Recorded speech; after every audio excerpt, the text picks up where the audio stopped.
Fala galera, estamos chegando para mais um vídeo aqui no canal e o tema do vídeo é Carlo Ancelotti no comando da seleção brasileira. Deixe seu like, se inscreva no canal, habilite a notificação e vamos juntos para debatermos aqui o tema, que ele é não somente sobre a qualidade técnica que o Ancelotti tem para trazer para o nosso futebol e para o comando técnico da seleção, como também sobre esse período que a seleção brasileira vai ficar sem um comandante.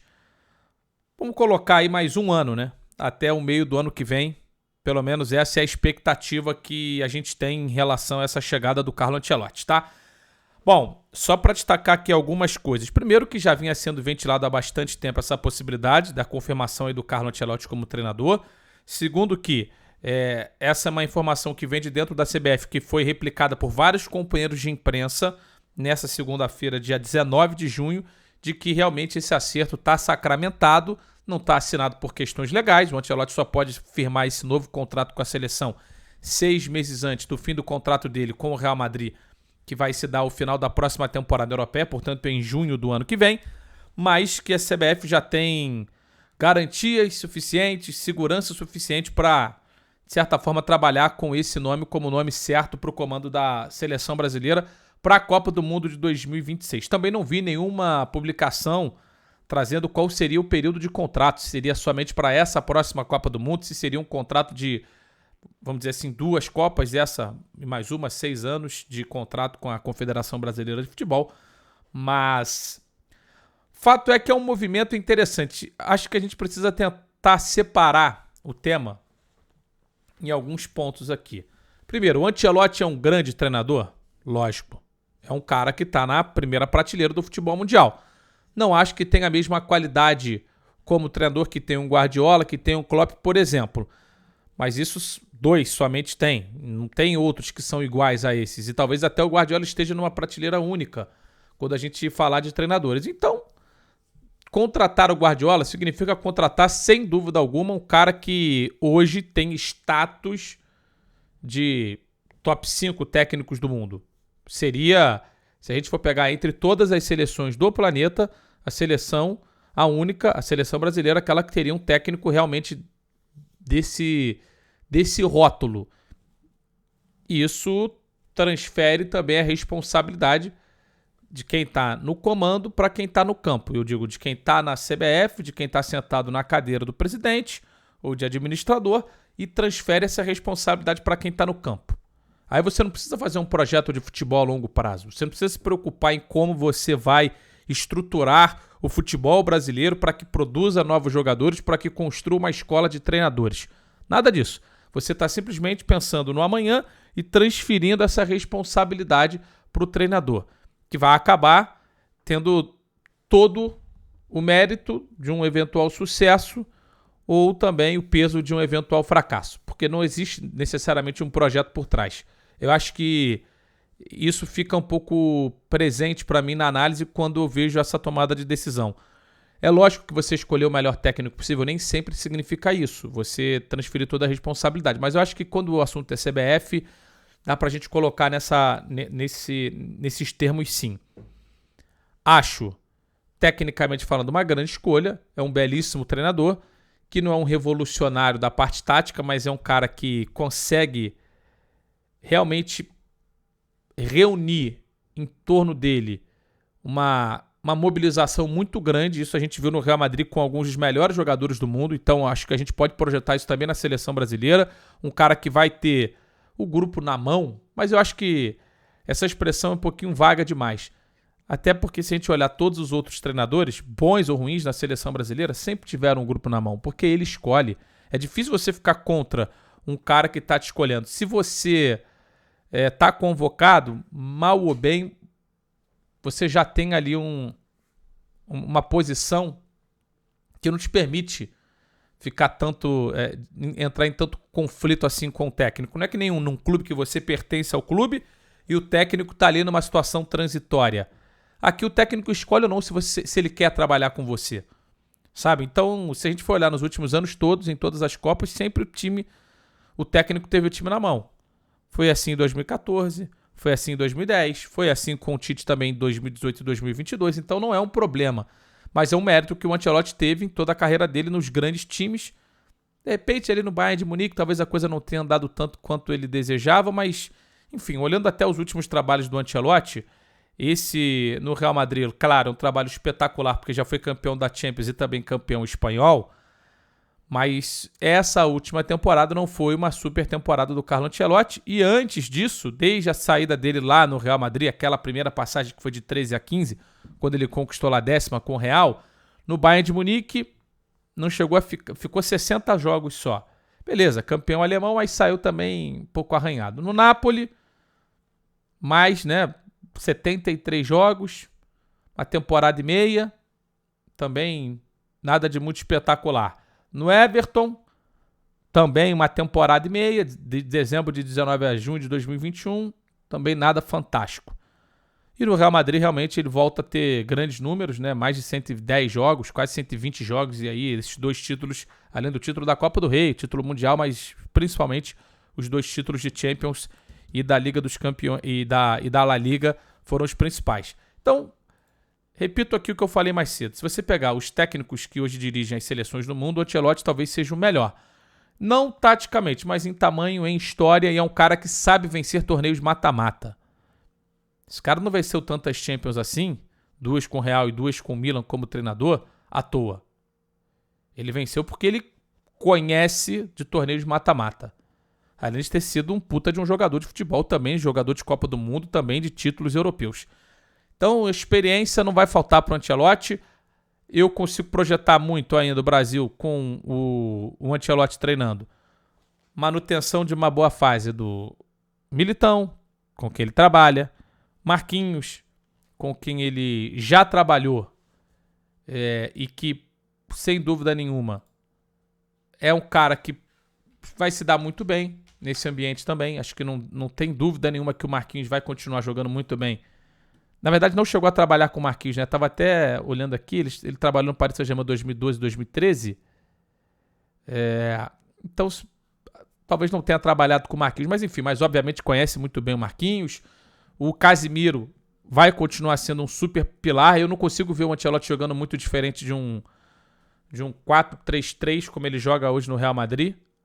E aí, lógico que lá ele tem Modric e Toni Kroos, mas ele vai ter o Casemiro e vai ter bons meios no Brasil, vai ter Bruno Guimarães, vai ter Paquetá, vai ter, não caras do nível desses 2 que eu citei do Real, obviamente, mas jogadores de nível e de repente outros que possam estar surgindo aí para ganhar mais minutagem nesse meio de campo da seleção brasileira. Confesso que não me preocupa a peça, não me preocupa a qualidade do Ancelotti para treinar. Acho que isso aí todo mundo tem convicção de que ele sabe bastante para comandar a seleção brasileira. E vamos tirar o elefante, vamos falar do elefante na sala, né? Vamos tocar no tema mais sensível. Esperar Ancelotti por 1 ano é um problema? Eu acho que olhar para o trabalho como um todo, pensando assim até o final, olhando até para a Copa do Mundo, vai ser um problema? Eu confesso que eu tenho minhas dúvidas. Eu não acho que é um grande problema. Eu acho que o recado que se passa pro todo, e principalmente pro futebol brasileiro, técnicos aqui, é que não há confiança de que nenhum deles teria condições de fazer um trabalho na seleção brasileira hoje. Eu acho que isso é um problema que a gente tem que administrar. E aí a CBF talvez devesse se preocupar em como formar novos treinadores, como formar bons treinadores, como a gente realmente devolver ao futebol brasileiro essa capacidade de ter técnicos que possam assumir a seleção, porque você esperar 1 ano todo por um comandante, e esse cara não é o Guardiola, eu acho que é um sintoma que você não confia em ninguém que está por aqui. Aí vamos olhar para a parte prática, tá? Até separei aqui, para a gente ver. Os jogos que o Brasil vai fazer sem treinador. Esse agora, Senegal, beleza, não tem problema. Jogos à Vera. Bolívia pelas eliminatórias no Brasil. Peru fora, também pelas eliminatórias. Esses jogos aqui em setembro. Em outubro, Venezuela em casa e Uruguai fora. Esse aqui é um jogo já mais complicado para o Brasil. E depois, em novembro, Colômbia fora e Argentina em casa. 2 jogos duros. Esses 3 últimos jogos das eliminatórias aqui são jogos que o Brasil pode encontrar um pouquinho mais de dificuldade.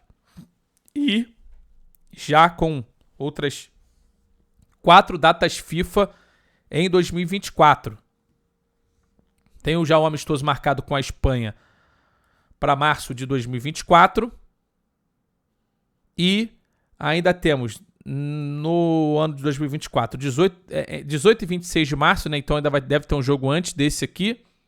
E dias 3 e 11 de junho, também outros 2 amistosos, outras 2 datas FIFA de amistosos.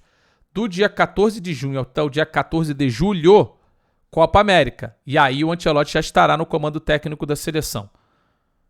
É um super problema? Vou repetir aqui.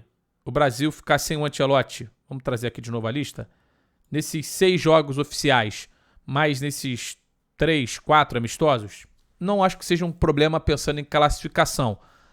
E também, se a gente for analisar tempo de trabalho, o Ancelotti vai ter, depois desses 6 jogos de eliminatórias, uma eliminatória que vai ser fácil, porque o Brasil tem 6 vagas diretas para se classificar para a Copa do Mundo, então o Brasil vai ficar entre os 6 das 10 seleções sul-americanas. O Ancelotti, ele perde 6 dos 18 jogos, então ele vai ter 12 jogos, né? 12 jogos de eliminatórias para fazer o time andar, vai ter a Copa América toda para fazer o time andar, vamos botar aí 20 jogos antes da Copa do Mundo. Acho que é um período razoável. Fica essa sensação realmente e de um recado ruim para o futebol brasileiro, como se o futebol brasileiro não tivesse qualquer qualidade, ou nenhum nome para comandar a seleção, e realmente talvez não tenha, e fica a dúvida de quem será o cara escolhido pelo Ancelotti para ficar ao lado do Ramon Menezes. Esse é um ponto que me chama a atenção. Ramon Menezes comandando a seleção brasileira ou participando desse processo de transição. Estamos falando de um ano. Eu acho que o Ramon não tem hoje bagagem para ser técnico da seleção brasileira. O filho do Ancelotti, que é um dos assistentes dele, não poderá vir porque se sinalizaria de maneira negativa para o Real Madrid que o pensamento está em outro lugar. E vou para um outro tópico aqui. Desculpa. O Ancelotti, ele não pode se preocupar com a seleção brasileira nesse ano. Não pode. O cara não pode estar trabalhando no Real Madrid preocupado com quem a seleção está convocando, como que a seleção está jogando. Ele não tem que nem se preocupar com isso. Essa é uma questão que pode parecer um pouco utópica, mas eu gostaria, se tivesse o Ancelotti sob contrato como dirigente do Real Madrid, que o Ancelotti me assegurasse que, olha, Ancelotti, desculpa, você não pode perder uma noite de sono, você não pode perder um minuto do seu dia olhando para coisas da seleção brasileira. Você tem que olhar só para o Real Madrid. Você não pode estar preocupado com nada da seleção agora. Você vai se preocupar com a seleção em junho. Você consegue me garantir que você não vai olhar nada da seleção brasileira daqui até junho? Beleza. Então você fica. Senão a gente tenta terminar esse contrato agora, porque você vai estar com a cabeça dividida e isso não me serve. Porque para você treinar o Real Madrid, você tem que estar 100% focado. Você tem que estudar todos os adversários que o Real Madrid vai enfrentar. Tá completamente preparado para todos os desafios que você tem comandando o Real Madrid, não são poucos. Quem vai ser esse cara que ele vai indicar e vai largar, né? É aquela coisa, você indica e larga. Você não pode ficar você não vai indicar e ficar microgerenciando tudo que esse cara vai fazer. E também o Ancelotti. E também o Ramon, desculpa.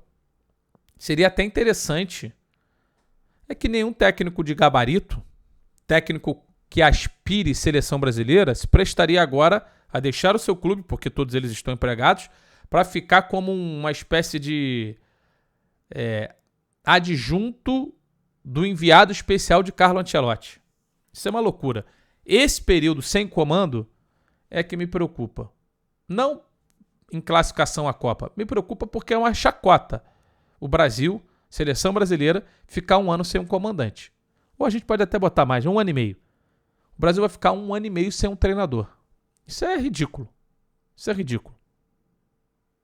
Agora, é o Ancelotti. É uma das grandes referências do futebol mundial nos últimos anos. Taticamente falando, eu vou ser bem sincero, taticamente falando, eu não sei se eu esperaria pelo Ancelotti. Agora, o pacote completo, o nome que ele tem, já que não tem a convicção, olhando com a ótica da CBF, que tem alguém que possa fazer taticamente um trabalho parecido, eu até acho que poderia ter, então você espera. Repito, não acho que vai fazer diferença para a evolução do trabalho da seleção brasileira. Um outro fator de complicação aqui é o desconhecimento do Ancelotti para com o nosso futebol. Não os jogadores do principal nível, porque se ele conhece todos estão na Europa. Com aqueles que estão surgindo, com aqueles que vão aparecer por aqui, aqueles que estão se destacando no Campeonato Brasileiro. Isso é que me preocupa. Se ele vai conseguir introduzir esses caras no trabalho. Mas de resto, eu acho que o futebol brasileiro pode estar, de alguma maneira, feliz porque vai ter um dos grandes técnicos do futebol mundial e talvez até da história do futebol comandando a seleção. E ao mesmo tempo ter que ficar triste. Porque é você olhar e refletir, olhar para dentro, né, e refletir que aqui, entre brasileiros, não tem ninguém que você fosse esperar. E vou além. Supondo que o Edinaldo, presidente da CBF, quisesse um técnico daqui, ele iria esperar esse tempo? O técnico falasse, Edinaldo, vamos fazer o seguinte, meu contrato só termina no final do ano, final de 2023. Espera meu contrato acabar para eu assumir o comando da seleção. Duvido que isso aconteceria. O que você achou? Você concorda em esperar o Carlo Ancelotti? Não concorda? Acha que foi uma boa escolha? Não acha? Deixe seu like, se inscreva no canal, habilite a notificação. E até a próxima.